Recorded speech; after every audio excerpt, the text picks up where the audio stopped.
Podium Podcast. Lo mejor está por escuchar. Los últimos de la lista. Un podcast original de As Audio y Podium Podcast. Un día muy especial para la selección. Es el día que anunciamos los 24. Cuando Luis Enrique realizó la convocatoria para la Eurocopa, dejó 2 fichas vacantes. Y por último, Javier Aznar y Enrique Ballester son los últimos de la lista.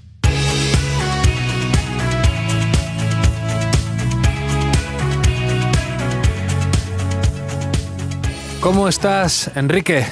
¿Qué tal, Javier? Pues aquí un poco decepcionado por el resultado, más que nada, porque no ha sido el comienzo soñado, diríamos, de España. No, desde luego que no. Yo te estoy hablando ahora mismo desde la habitación del hotel en Sevilla. Me acabo de sacar del minibar un Kit Kat, volviéndome loco, para olvidar este pequeño tropiezo de España o esta ligera desilusión. En eso estamos de acuerdo.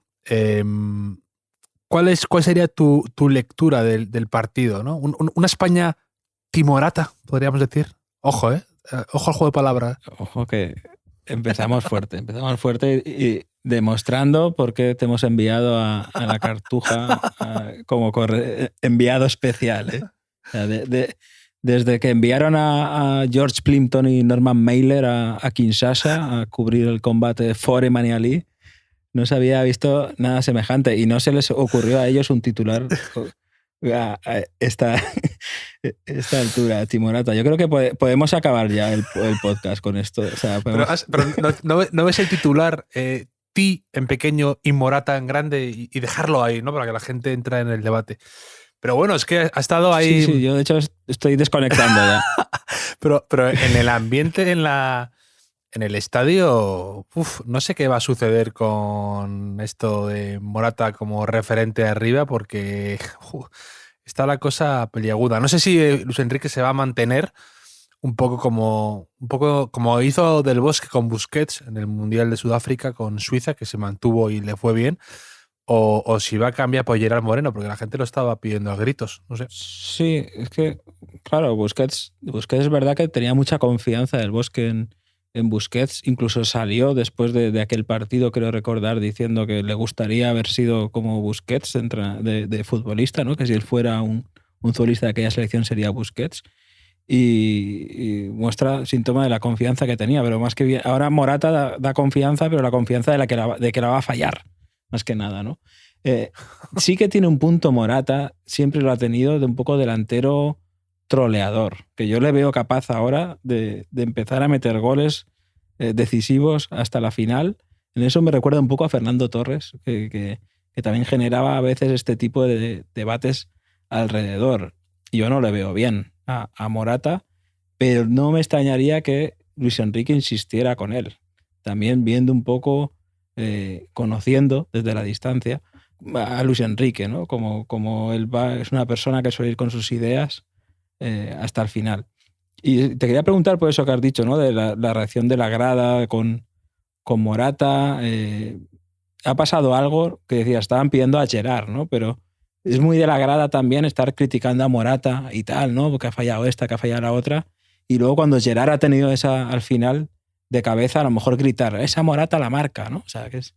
España está en ese punto de que echas de menos al que no está jugando, ¿no? Que es peligroso. No, por supuesto. Y que son peligrosísimos estos bandazos porque es la mejor manera de ser infeliz en la vida, ¿no? De siempre estar pensando que lo que no tienes en ese momento es lo que le hace falta. Sí. Y muchas veces se cae en eso, ¿no? En siempre acordarte de los que no están o de los que no han ido convocados, con esa especie de pensamiento mágico que a veces tenemos de si no fuera esta persona, si estuviera esta persona, todo sería diferente. De algún modo, ese pensamiento mágico también me acuerdo viendo a Isaac, ¿no? El delantero de Suecia, que a mí me gusta mucho.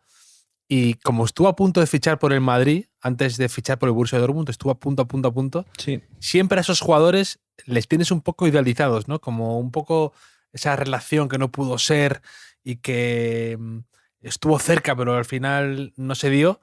Y esa oportunidad perdida siempre la tienes como un poco idealizada, ¿no? A esa persona. Pues me pasa un poco con Isaac, y también ese pensamiento mágico que tú dices es peligrosísimo. Y si tú empiezas a escuchar a la afición, al griterillo y demás, corres el peligro de perder la personalidad como seleccionador o como entrenador. Y es muy complicado y no sé qué va a pasar. Pero sí, estoy de acuerdo contigo que ligera decepción. Y más que nada, no es que haya jugado mal España, sobre todo al principio, pero algo ahí que no arranca. No ha habido el chispazo ese de encender el motor. Y ahora que hablas de Isaac, del sueco, de decirte que es un estoico. Alexander Isak dice que leí el otro día que una vez en France Football dijo que le gustaba mucho la filosofía y esto es un poco la sorpresa del día para mí, por lo menos no lo esperaba, ¿no? Que le gustaba la filosofía y que le gustaba el estoicismo, sobre todo, que pasaba muchas horas leyendo filosofía porque el estoicismo decía que le ayuda a tener autocontrol y encontrar una armonía en sus emociones. No sé si después de esa jugada que ha hecho, esa jugada ha sido muy homenaje a Julio Salinas, digo la del segundo tiempo, que ha fallado Berg después, Sí, o sea, porque parecía que se acababa la jugada, de repente ha sacado un recurso técnico maravilloso y le ha regalado el gol a Berg, que ha hecho otro homenaje a Julio Salinas de otra manera distinta, ¿no? Ha sido el homenaje completo a Julio Salinas, otro delantero. A la carrera de Julio Salinas en una jugada, ¿no? Claro. Condensar todo lo que era Julio en una jugada. Sí. No, y además, Luis Enrique, hay mucha conexión, ¿no? Julio Salinas, Luis Enrique, Morata, lo que está pasando. Yo creo que tiene muchas cosas. ¿A ti no te recuerda a Clemente a veces como seleccionador? Muchísimo. Luis Enrique, no como el estilo de juego, pero sí de cómo gestionar todo lo de alrededor de lo que es el juego. Todo. A mí lo escribí en un tuit que tiene trazas de clementismo y tiene sentido, ¿no? De algún modo fue ese seleccionador que confió muchísimo en él, siendo joven, y puedo ver esa conexión, puedo ver esa influencia. Y sí tiene ahí también esa especie de...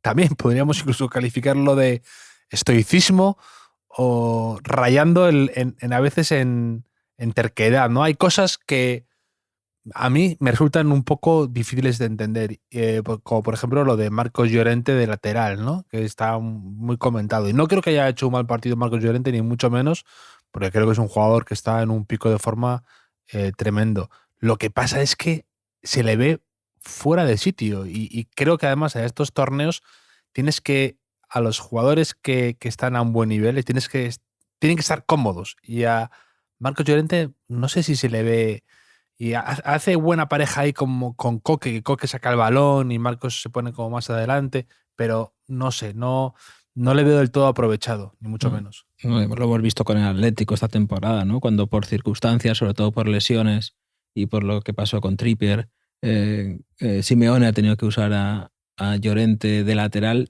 No es lo que haga Llorente de lateral, que juega bastante bien, sino lo que pierdes con él cerca del área, ¿no? Tal y como está de conectado al ataque siempre, lo directo que es, lo incisivo. O sea, es un tío que no se anda con rodeos en el área, y creo que a España le hubiese venido muy bien, sobre todo teniendo en cuenta que tienes en el banquillo a Azpilicueta, que se puede ajustar a esa posición y que ha terminado la temporada pues con la flecha para arriba, ¿no? Que decimos. Sí. Marcos Llorente no creo que sea un prodigio técnico. A mí como centrocampista en el Madrid no me encantaba, pero es verdad que se ha reinventado de una manera fantástica con Simeone, y siento como que de alguna manera Luis Enrique quiere hacer la segunda reinvención, ¿no? Quiero también yo, no voy a decir colgarme la medalla como algo despectivo hacia Luis Enrique, pero que a veces es ya la tercera derivada, ¿no? Y creo que pues me parece desaprovechado, sinceramente. Y un pequeño inciso para felicitarte por decir Trippier en vez de Trippier, que eso es una cosa que le pone muy nervioso a la libreta de Van Gaal, y lo ha dicho varias veces, así que bien traído lo de Trippier en vez de Trippier, que no es además francés. es que me he acordado de Miguel, de la libreta de Van Gaal, cuando lo iba a decir, porque además Trippier es un poco que si no le va bien en el fútbol puede vender su apellido a una aplicación de viajes o algo así, ¿no? Me parece que es Sí. Es perfecta, es perfecta. Oye, y no sé en el campo qué te ha parecido, pero a mí, yo estaba viendo los últimos minutos y he pensado, ¿cómo mola el fútbol? Porque esto que es la superélite, o sea, es una Eurocopa, pero al final se reduce tantas veces a un equipo que ataca como puede, y como puede, metiendo centros al área, y otro que se defiende como puede, y como puede es como puede, perdiendo tiempo, etcétera, ¿no? Quitándose el balón de encima, y pasa igual en una Eurocopa que en un playoff de tercera división entre la Peñasport de Tafalla y el tropezón de Thanos, que era un poco lo que me parecía al final el partido, ¿no? No sé cómo tú lo has visto desde ahí. Sí, a mí me sigue fascinando cómo el fútbol tiene ese componente mental, ¿no? Y por eso también me gusta mucho el formato de la Champions, porque ves cómo va cambiando en cuestión de minutos la eliminatoria porque entran a jugar el miedo, las dudas, y a veces, no sé si te pasa, es como si hubiera una obra de teatro y los jugadores se creyeran el papel que tienen que hacer, ¿no? Entonces, de repente, por lo que sea, porque está con poca confianza o porque tienen un defensivo, por la razón que sea, pero parece que están ciñéndose a ese papel que les han dado o que ellos han creído. Y también pasa con los delanteros, y pasa con estos delanteros fallones que a mí muchas veces les defiendo, ¿no? Un poco Morata. Yo soy un defensor, entre comillas, de Morata, porque creo que a veces no se le hace justicia porque cae muy mal. Y creo que hay cierta belleza en esos delanteros que logran levantarse una y otra vez después de estos fallos estrepitosos. También era muy de Higuaín y demás. Muy bien, tú sabrás. Yo respeto a todo el, yo respeto a todo el mundo. Las elecciones en la vida. Los que se editan su propia página en la Wikipedia, lo demás yo a todo el mundo lo suelo respetar. Pero es que Morata tiene mérito porque ha conseguido caer mal y poner de acuerdo a dos aficiones enemistadas durante más de 100 años de historia, como el Atlético de Madrid y el Real Madrid. Y hoy encontrabas a gente del Real Madrid y del Atlético de Madrid, todos de acuerdo en criticar a Morata. Y eso habla un poco también de su gestión como que no es la mejor gestión que suele él como deportista, ¿no? Que a veces yo creo que a veces nos pasa que cae tan mal que somos un poco injustos con él. Morata en el Real Madrid tuvo unos números buenísimos, 15 goles siendo suplente y demás, pero a veces no logras trascender más allá de eso. Puede ser. Yo en el debate aquel Benzema-Morata era muy de Benzema, pero es verdad que ahora como que veo a todo el mundo convencido de eso, ya me está dando rabia y me voy a poner de su parte también un poco por llevar la contraria, que es una cosa que me gusta mucho a mí de discutir. O sea, este verano si hay fiestas en mi pueblo, que es un momento que me gusta mucho de la discusión futbolística, en las fiestas de mi pueblo, que suele darse después del bingo. O sea, en las fiestas de mi pueblo, en la verbena, el bingo, digamos que es como el descanso de la Super Bowl, ¿no? que después de eso ya solo nos quedamos los buenos, los de verdad, ¿no? Y ahí un tema recurrente de debate es Álvaro Morata, también fue Cesc Fàbregas mucho tiempo, y yo siempre soy capaz de discutir con una persona a favor de uno y luego viene otro y me pongo en contra, solo por discutir. Eso es una de las cosas más bonitas del fútbol y del verano. Y no sé qué te parece. Me dijiste ayer que tenías ganas de ver a Pedri y ha jugado todo el partido. No sé qué te ha parecido ahí en directo. Me gusta, creo que es muy buen jugador y además creo que al final, de forma un poco inesperada, porque muchos pensábamos que al ser más joven no es un portento físico, yo pensaba que a lo mejor le iba a cambiar. Y luego, sin embargo, al final ha acabado bien. Sí, se ha crecido con ahí. responsabilidad y un poco, en cierta forma, echándose el equipo a los hombros. Así que pueden ser un punto de inflexión para él, el sentirse importante, el tener los 90 minutos, el saber que no va a ser el primer cambio. Y me ha gustado. No creo que haya... En general es que España no ha parecido que haya hecho un partido... Es preocupante el hecho de que hayamos atacado mucho y apenas hemos asustado, y luego ellos han tenido 2 y casi no la meten. Y da una sensación, un poco de falta de solidez, ¿no? Pero bueno. ¿Tú crees que si Pedri, se llamara Pedriño, sería Balón de Oro ya? Eso se dice mucho, ¿eh? ¿Cómo te gusta, eh? Además, a falta de... Como no tenemos a Isco, ¿no? Claro. Isco era muy de eso. Isco era si se llamara Isquiño o Iskovich. Sí, dice, mira, si llamara Isquiño tendría un nombre ridículo, o sea, para empezar. Pero es que el otro día, leyendo una de mis lecturas favoritas, que son los comentarios de YouTube a las canciones, vi uno que hacía una variante de esto, que decía, si mucho muchacho hubiera nacido en Los Ángeles o Nueva York, tendría centenares de Grammys, que es como un poco esto de si Pedri fuera Pedriño sería Balón de Oro llevado al aspecto musical. A 7 notas, 7 colores, ¿no? Correcto. ¿Qué te parece? No, y más allá de eso, el problema ahora es esa especie de sensación de agobio con la falta de gol y un poco que se extienda esa histeria en el equipo. Pero no, yo no sería tampoco alguien muy pesimista con lo que se ha visto. Es verdad que es un poco triste el jugar en casa y sentir que no has podido sacar provecho de eso. Pero bueno, a ver cómo se va desenvolviendo España. Hay ciertas cosas ahí que, por ejemplo, la sensación de que Unai Simón puede cantar en cualquier momento. Eso es también un poco lo que se está como en el ambiente y son pequeñas señales que te dicen que, bueno, no sé si estamos en el camino adecuado, pero bueno, sigo confiante, como dicen. A mí me ha recordado el partido un poco al España-Noruega del primer partido de la Eurocopa del 2000. Que, el cantó Molina, ¿no? Claro, cantó Molina, ya no volvió a jugar Molina.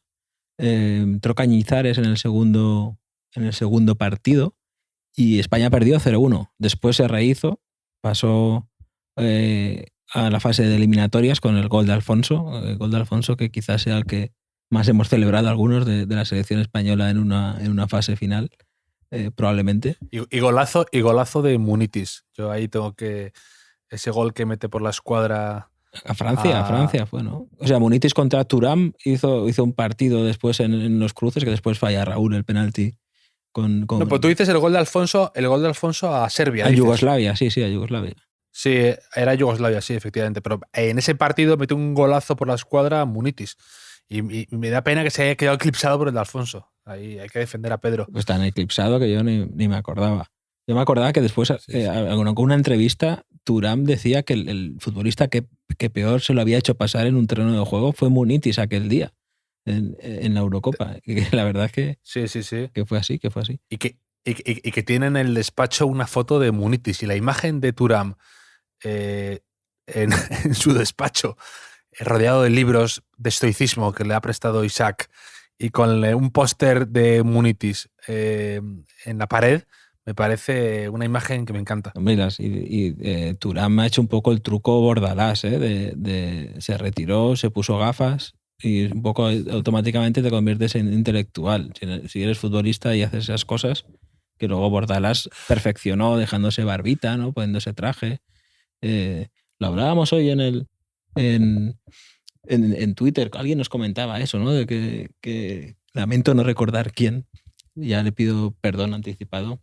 Oyer Fano ha sido, ya me acuerdo. Oyer Fano, hablando de la Real Sociedad y de Isaac, que es verdad que incluso hay algún estudio que dice siempre hay un estudio en la universidad que te dice lo que tú quieres decir, ¿no? Te defiende, te da como un pozo de autoridad, que decía que los entrenadores como que tenían más predicamento dependiendo de cómo iban vestidos hacia los jugadores, que había algo mental ahí, ¿no? Y es muy claro el caso de Bordalás, de que cuando iba con chándal ahí un poco calvete y no se cuidaba, estaba en segunda B y pues ahora con traje, con barba, con pelo, con gafas, pues ya es un entrenador de la élite, de primera división. Sí, yo creo. Y no sé cómo hemos llegado hasta aquí, pero bueno. Hay mucho de...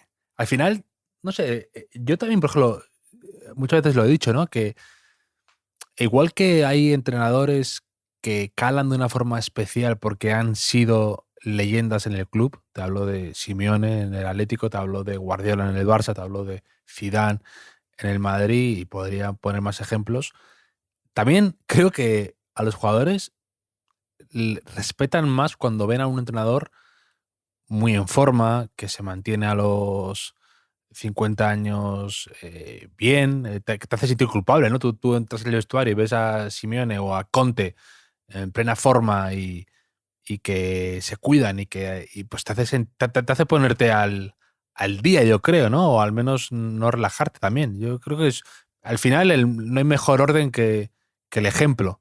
Y eso es algo presente con gente joven y con gente influenciable y con gente pues que tienes que ver todos los días. Pues me parece que puede ser, que puede, el estudio puede tener hasta sentido. Sí, hombre, Luis Enrique está igual que cuando jugaba, ¿eh? O sea, si se va a decidir por ahí la Eurocopa, tenemos mucho ganado. Sí, me ha gustado el detalle ese de sentarse en la nevera, de muy bielsista ese gesto, me ha gustado, me ha hecho gracia. Sí. Te puedo contar, mira, ahora que hablamos de Bielsa, te puedo contar una anécdota que me hizo muchísima gracia, que me contó un día mi querido amigo Xavi Alonso, que es, te revela por completo cómo es Bielsa. Y por lo visto, Xavi un día fue a jugar un partido con la selección del País Vasco, ¿no? Uh-huh. En un partido de estos como de Navidad contra Bolivia o algo así, un partido amistoso. Y de repente, pues se jugó sin más pretensión que estar ahí y demás. Y Bielsa fue a ver el partido, que ya te dice bastante de cómo es alguien que después de que en vacaciones se va a ver un partido amistoso del País Vasco, ¿no? Contra Bolivia, y se puso en contacto con Xavi para decirle que le había encantado cómo había jugado y se puso en contacto con él a través de una persona, ¿no? Entonces le llamaron por teléfono y le dijeron, oye, que Bielsa te quiere comentar algo. Entonces le pasan el teléfono a Bielsa, Xavi al otro lado y le dice, me ha encantado esto que has hecho no sé qué, bla, bla, bla, esto es movimiento. Y Xavi le va a contestar y de repente suena al otro lado. Que había colgado. O sea, ya le había dicho. Bielsa le contó su movida, no escuchó al otro lado y colgó y ya está. Y me hace mucha gracia y esa imagen de Bielsa tan excéntrico. Sí, ya le había dicho lo que le tenía que decir. Ya lo demás no le interesaba. O sea, de Bielsa, a mí me contaron una anécdota. Frank Castelló, que fue entrenador del Castellón, o sea, buen nombre para ser entrenador del Castellón, y que había sido entrenador del Alcira, de un equipo que entonces estaba, que era en la tercera división valenciana, y fue el primer rival del Athletic de Bielsa en una pretemporada, ¿no? Entonces, antes del partido, se le acerca el segundo entrenador, creo que fue del Athletic Club de Bilbao, y le pregunta, oye, mira, ¿me puedes decir? No, o el propio Bielsa, ya no tengo muy claro, el propio Bielsa. Si alguien tiene mi libro, para que tengan más cerca, que me lo cuente mañana, porque yo no lo tengo aquí, pero conté la anécdota en el libro. Y le dice, mira, es que es el primer partido con mis jugadores y tengo que conquistarlos de alguna manera. Entonces le pidió, por favor, que le explicara pues quién iba a jugar y cómo iba a jugar en el Alcira. Y le explicó, pues mira, nos falta un lateral, entonces voy a retrasar al central, al medio centro voy a poner de lateral, va a debutar un juvenil que tengo por aquí. O sea, le explicó todo Frank Castelló. Y entonces Bielsa, en la primera charla, en el primer partido que da a sus jugadores del Athletic, les hace un análisis de la Alcira, o sea, súper detallado, ¿no? O sea, sabía hasta por qué serán las fiestas del pueblo, por qué no jugaba uno, etcétera, ¿no? Entonces, los jugadores quedaron, o sea, embelesados totalmente, diciendo, hostia, si este tío en el primer amistoso del verano contra un equipo que ni nos va ni nos viene llega a este nivel de análisis, cuando juguemos en partido de verdad, o sea, ya consiguió que le siguieran ciegamente hasta donde fuera, ¿no? Que creo que Óscar de Marcos empezaría a correr ese día y aún no ha parado de correr desde que lo cogió Bielsa. Sí, ¿no? Sí. De hecho ahora Calvin Phillips, el centrocampista que otro día jugó en Inglaterra, la gente está entusiasmadísima con él. Y eso es muy de Bielsa, conseguir que ese tipo de mediocentro, como hizo con Athletic de Bilbao, el Athletic Club con, pues me acuerdo, con Iturraspe, que de repente parecía un jugadorazo de un nivel extraordinario. Y eso es mérito suyo, la verdad, de Bielsa. Yo tengo tweets de Iturraspe es mejor que Mascherano, pero que como los borré después, lo puedo decir ahora sin miedo a que lo retuiteen, porque firmemente lo pensaba entonces, y quizá lo piense todavía ahora, pero no lo voy a defender, por si acaso. Es que esos tweets ya hay que hacer como Instagram Stories, que duren 24 horas y luego lo borras, porque nunca sabes cómo puede volver en tu contra. Pero sí, estos jugadores que consigue un entrenador concreto sacarles el máximo rendimiento y luego, por lo que sea, pues no se les vuelve a ver así, Pero también me encantan. Bielsa también da la sensación un poco como que les chupa la energía, ¿no? O sea, como que les saca lo mejor de los Sí. exprime durante unos meses en algunos casos y luego pues se caen, ¿no? Pero bueno, me he quedado con las ganas de ver a Jordan Larsson, Al hijo de Henrik. al hijo de Henrik Larsson. Yo esperaba que tuviera un ratillo ahí, que es porque, para poder decir lo que voy a decir ahora, con menos calzador que ahora. O sea, que es que Jordan Larsson se llama Jordan porque Henrik Larsson era fan de Michael Jordan y entonces le puso Jordan a su hijo, que menos mal que no era fan de Antetokounmpo, por ejemplo, ¿no? O de Romay, o de Juanan Morales. Ahora se llamaría Juanan Morales Larsson, por ejemplo, podría ser. Bueno, ¿no había por ahí un jugador del Granada que puso a su hijo Modric? También, me acuerdo. Hombre, No es una anécdota estamos viendo que es apócrifa. gente con buen gusto. Sí. Estamos viendo que es gente con buen gusto, por lo menos.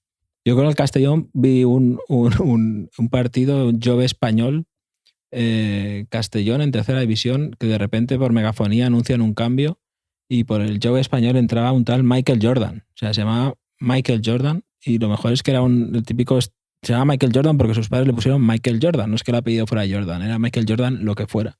Y lo mejor es que era un extremo muy pequeñito, igual medía unos 60 y algo. Y de repente, claro, dice Michael Jordan, la gente se gira, miró y era esa persona. Fue lo mejor de la temporada, me parece, aquella del Castellón.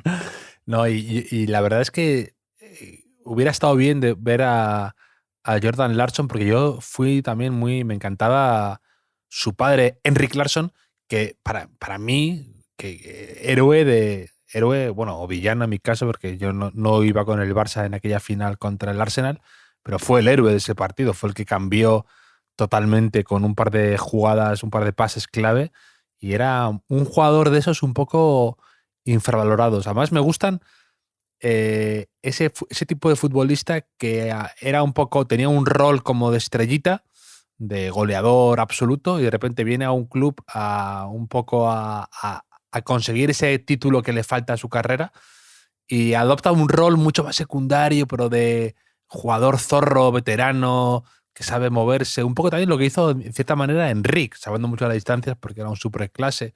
Pero esas reconversiones de futbolistas, soy siempre muy fan de ellas. Sí, Larsson. Y sabiendo esto de Michael Jordan, no sé si a lo mejor pensó en la NBA, que se le vea mucho eso, ¿no? De un jugador veterano que le falta el anillo, pues que acepta un rol y un sueldo inferior por ser campeón, ¿no? Y es verdad, esa final del 2006 del Barça, que le funcionan a Rijkaard los cambios perfectos, ¿eh? Porque entra Larsson, entra Iniesta, entra Belletti, si no me equivoco, ¿no? Ya no recuerdo si entra Belletti, yo creo que sí. Y mete el gol aquel. Y le dan la vuelta al partido desde el banquillo, los cambios, que eso era muy de Rijkaard, de tener un plan B, que no sé si es lo que ha buscado hoy Luis Enrique, ¿no? Guardando ahí. Y de hecho me acordaba, fíjate, hablando del camino de vuelta con aficionados y gente con la que estaba charlando, me acordaba de repente de Luis Aragonés en 2008, que era muy de hacer cambios pronto. En el minuto 60 de repente metía, me acuerdo, a Cazorla o cosas así,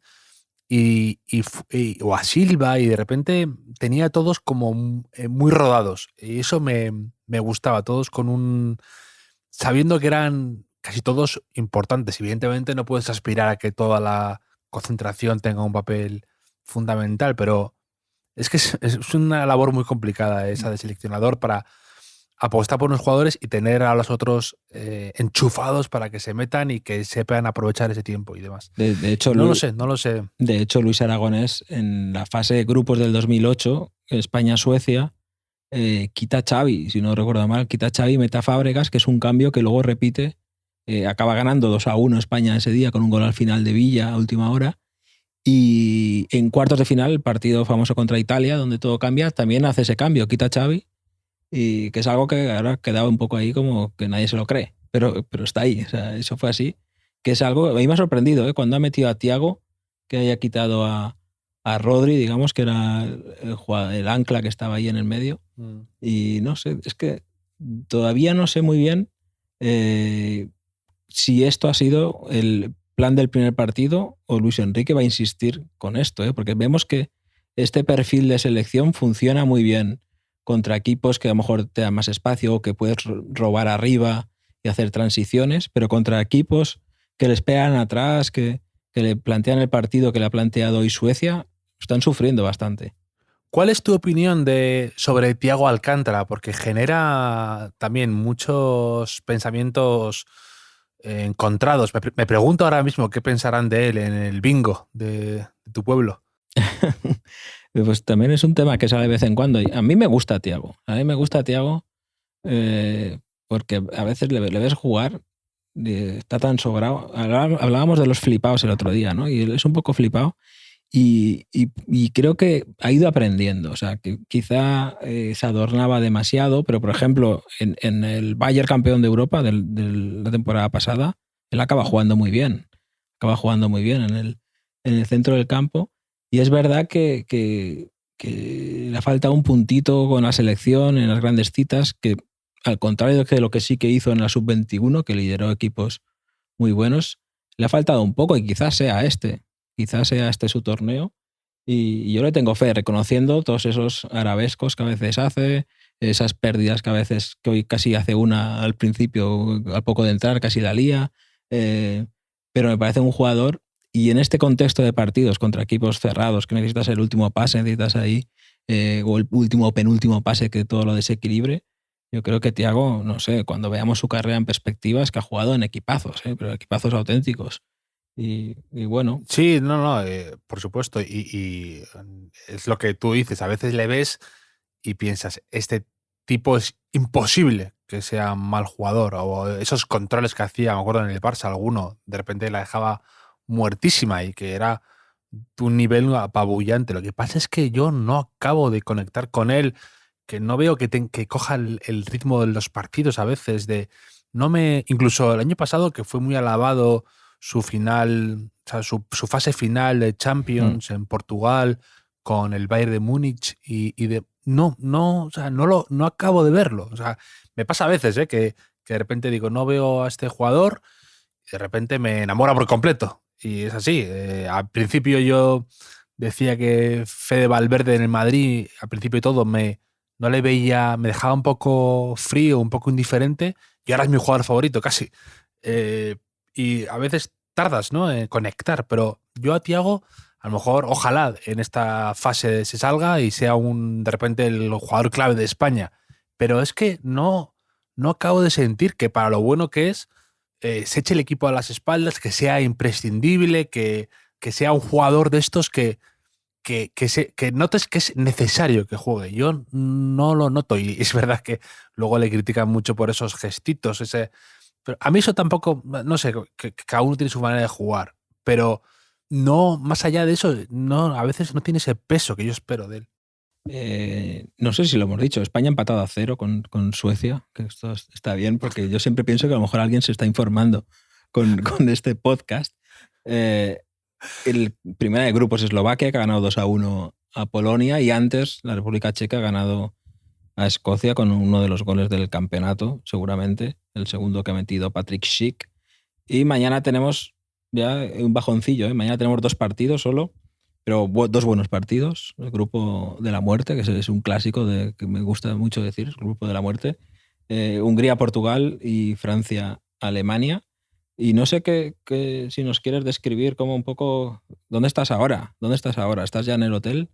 Sí, estoy en el hotel y, como te comentaba antes, me he sacado un Kit Kat del minibar para coger fuerzas después de la caminata que me he hecho desde la Cartuja. O sea, más o menos, que luego hemos ido también un rato en autobús y ya estoy en el hotel. Y la verdad, yo lo que me siento ahora aquí en la soledad de la habitación es un poco una ligera decepción por 3 cosas. Una, que no se haya mencionado que es tu cumpleaños hoy, culpa mía.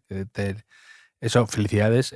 En segundo lugar, que no he hecho ninguna mención a tu Erasmus en Suecia. Me parece, con lo bien que lo llevaba yo. Aprovechando el partido. Eso de la terapia que me gastaba en no hablar de Erasmus siempre. O sea, que yo me decía, hola, soy Enrique, hola, ¿qué tal?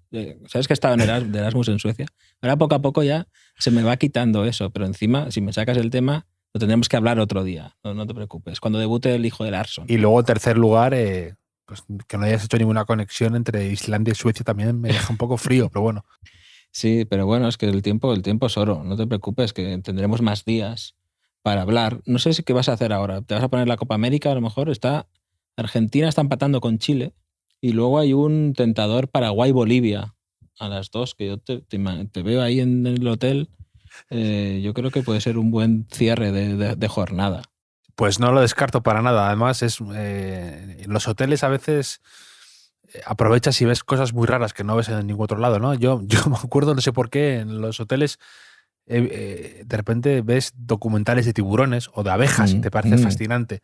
Claro. Y si veo eso, soy capaz de, por supuesto, de verme un Paraguay. ¿Qué has dicho? Paraguay-Bolivia, ¿era? Ya no me acuerdo. Creo que sí. Pero yo te recomiendo poner en YouTube vídeos de animales. O sea, tú entras en YouTube, Paraguay-Bolivia, sí. Pero y buscas. Pero ¿qué tienes? ¿Qué tienes? 8 años que entras en YouTube y metes vídeos de animales y lo que salga a jugar. El otro día acabé en casa de uno de fiesta y no sé por qué pusimos vídeos de animales en YouTube y hay vídeos guapísimos, Dani, de cebras, de tigres. Y claro, luego al día siguiente no parecía tan divertido, pero en ese momento, en el momento que tienes toda hora de euforia del Kit Kat y pues te abres a lo mejor una cerveza o algo, eso o ver la Copa América, que a mí me gustaba mucho la Copa América por el horario, que se ajustaba mucho a mis biorritmos, ¿no? Que venían amigos a casa siempre, eso cuando empiezas a vivir solo. Y a veces pienso, si fuera joven, por ejemplo, hoy tendría aquí ahora 2 o 3 amigos y veríamos los partidos, que nos dan igual, quien gane, ¿no? Esperaríamos la tangana, que me encanta. En la Copa América siempre hay una tangana, si no les quitan los puntos. Y beberíamos unas cervezas. Pero ahora, como soy un señor mayor y he madurado, pues mira, pues bebo solo y veré el Paraguay-Bolivia.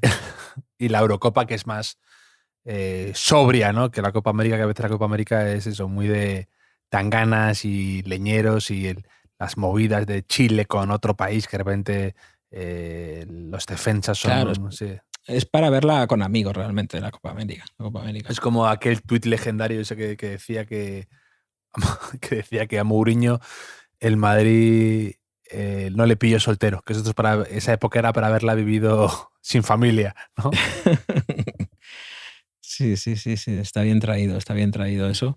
Y bueno, lo podemos desarrollar mañana junto a las grandes decepciones futbolísticas que me he llevado en mi cumpleaños, que en el empate a 0 de hoy no sé si tiene cabida y seguro que hay alguna conexión próximamente con algún país escandinavo para contar mis historias del Erasmus en Suecia. Pues me parece estupendo, Enrique.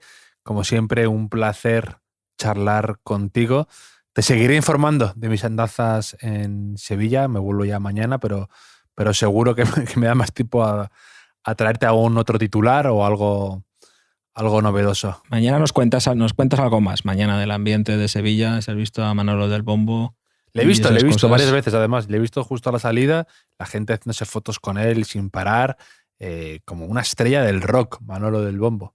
¿A ti no te han pedido ninguna foto aún? No, curiosamente no he sido eclipsado por Manolo. Uno tiene que saber cuándo es cabeza de cartel y cuándo no. Y hoy era el show de Manolo. Claro, que si hiciéramos un Twitch o un YouTube en lugar de podcast, pues seguro que te pedían fotos, pero estamos intentando mantener nuestro anonimato. La dignidad. Y nada, pues me voy a meter ahora en YouTube a ver vídeos de animales. Recomendación. Correcto. Recomendación cultureta de Enrique Ballester.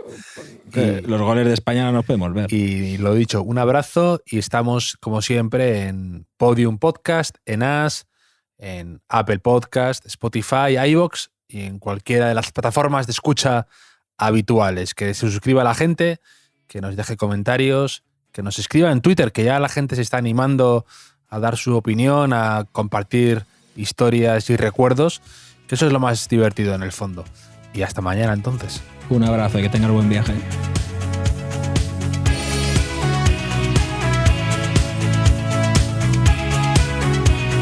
Los últimos de la lista es un podcast original de As Audio y Podium Podcast con la producción de Javier Machicado y la realización de Vicente Zamora.